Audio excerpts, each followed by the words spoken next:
Alam mo kung ano yung masarap sa pagiging mahirap? Yung alam nating i-appreciate yung mga maliliit na bagay. Siguro kababawan para sa iba, pero sa atin, napakalaking biyaya na. Kapag laking hirap ka kasi, ang hirap makuha ng mga bagay-bagay. Kailangan pagsumikapan, kailangan pagtrabahuhan. Kasi wala naman tayong kayamanan, wala tayong ari-arian. Kaya sariling sikap talaga. Pero alam mo, pag mahirap ka, tapos nakaramdam ka ng ginhawa, ang sarap nun sa pakiramdam. Iba ang saya.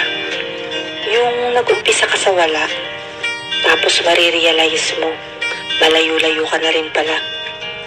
Kaya di ko pinagsisisihan na pinanganak akong mahirap. Kasi ang kahirapan ang nagudyok sa akin na mas mangarap pa.